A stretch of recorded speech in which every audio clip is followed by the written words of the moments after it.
Guys, welcome to Robin Hood Diaries this evening. Again, hope you're doing well. And as previewed, I mentioned growing up as a toddler in Beverly Hills, something like that. And then a few things, of course, after that. So let's get to it. What was it like being a Beverly Hills baby growing up until about 7? We moved to West Hollywood about 8. So I was basically there from 0 through 7. So the context is the 1960s in Beverly Hills.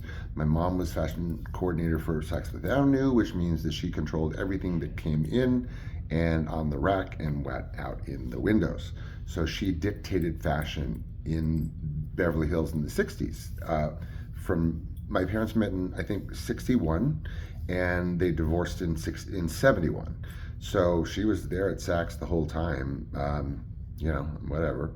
So there's this place called the West Side Racket Club. Now, my mom, of course, is not a socialite, but she's a powerful woman in Beverly Hills. And the West Side Racket Club was the place to, if you imagine like a Beverly Hills racket. I mean, there were tons of clubs, golf clubs and stuff, but the West Side Racket Club was swimming and dining and all that stuff. So my mom, here she is, director, fashion lady, and of course she belongs to the West Side Racket Club. She and all of her girlfriends, all of her, Beverly Hills girlfriends. One of them introduced, well, anyway.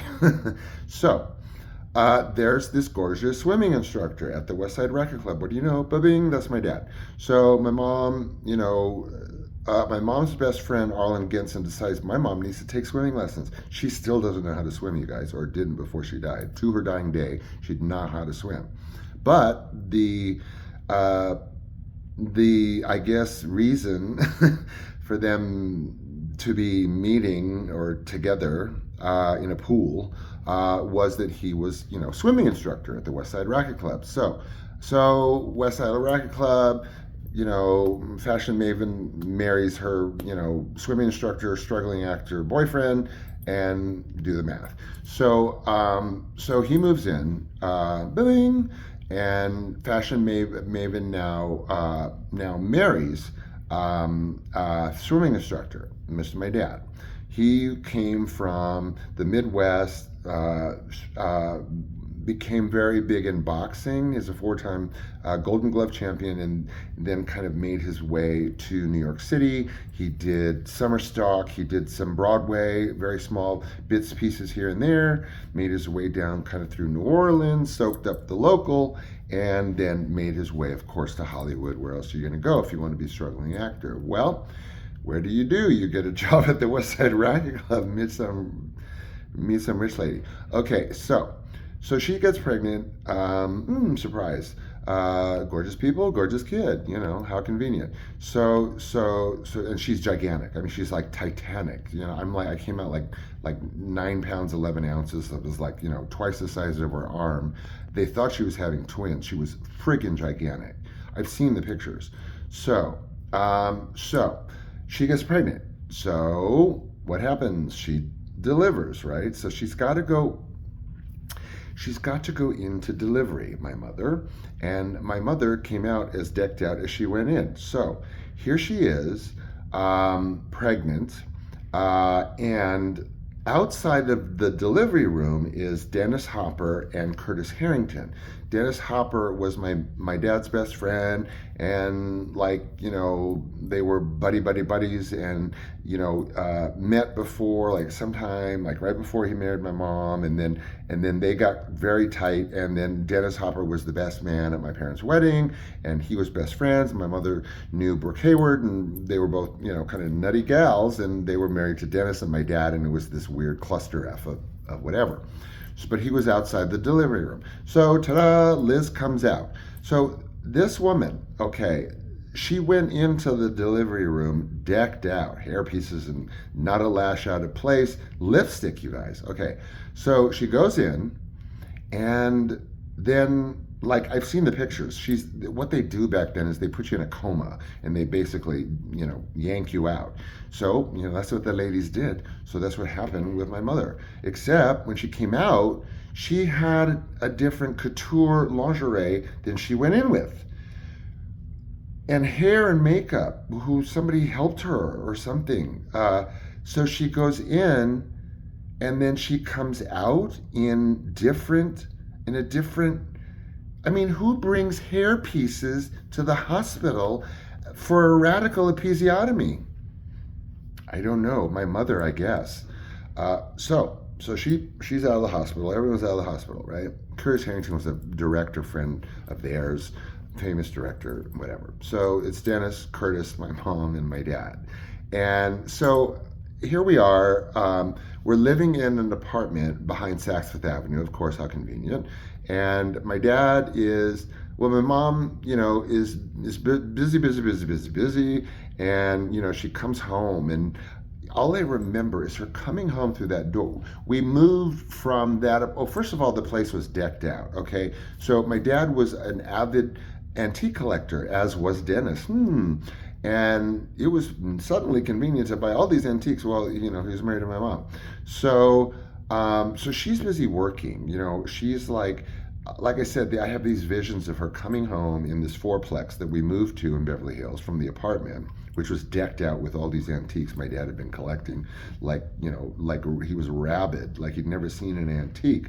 Oh my God, this editorial nightmare! It was like nightmare edition of Vogue. I'm at this fourplex now, and she's walking in, breezing in, like completely decked out, and she always has a present from work, from Saks, right? So I just have these memories of her flying in, decked out, giving me a present, flying out. I don't, everything else is a blur besides the lady that took care of me from day one, Sandy, who I've done shows about, a beautiful African American woman who was my nanny and for several years.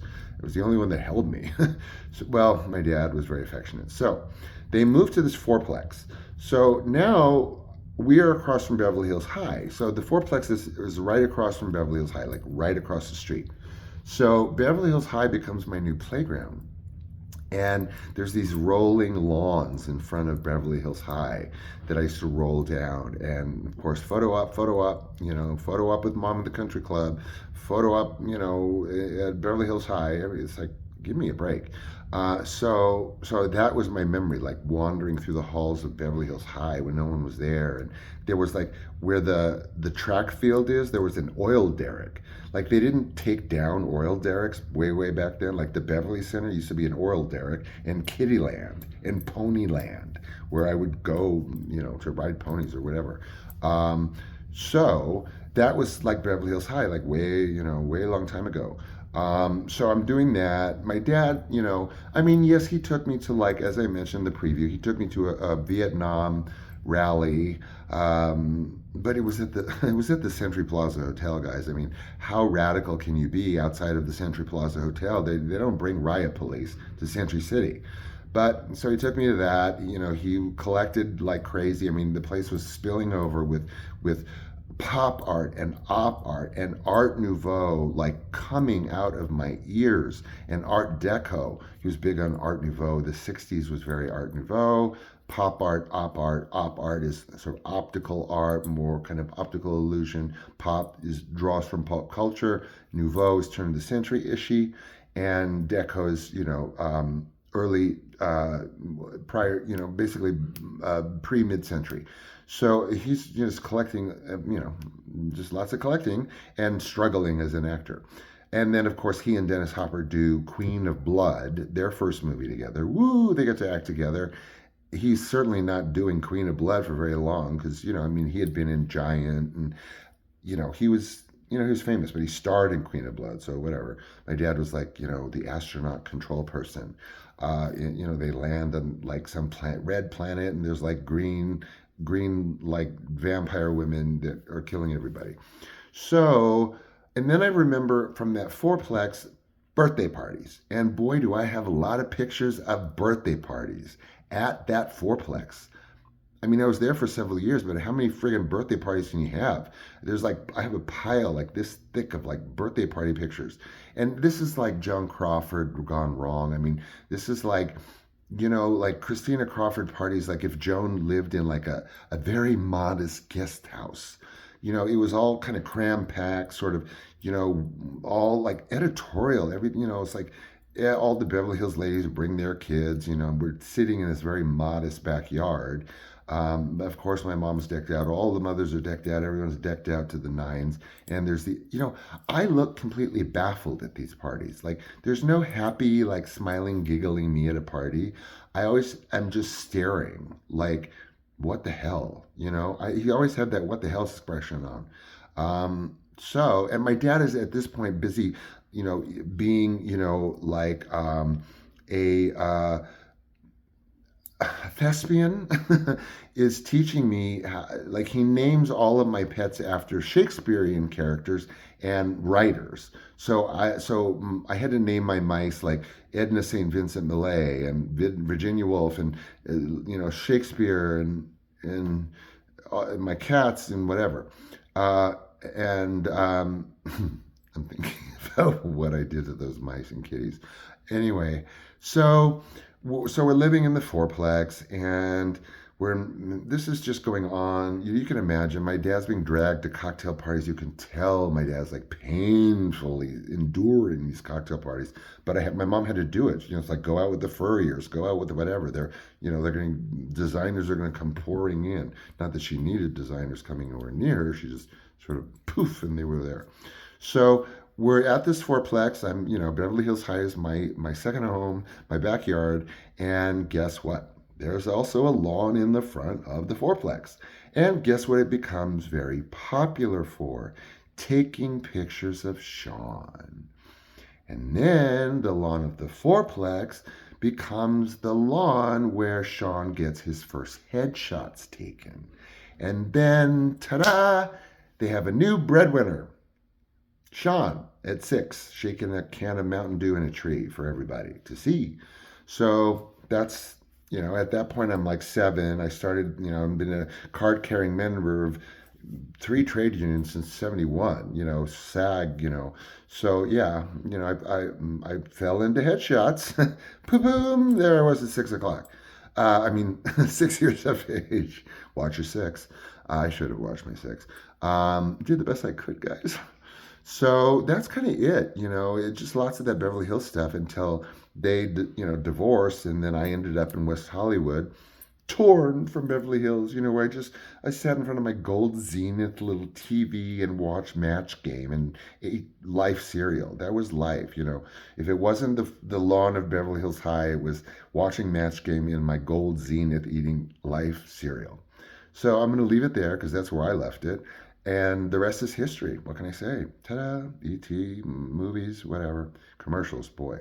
Okay, I'll leave you there. I hope you enjoyed this evening. I hope I delivered. And without a doubt, I will see you tomorrow. I don't know what else to say, but I love you guys. I adore you for putting up with me and my stories. And again, I'll see you tomorrow. Bye.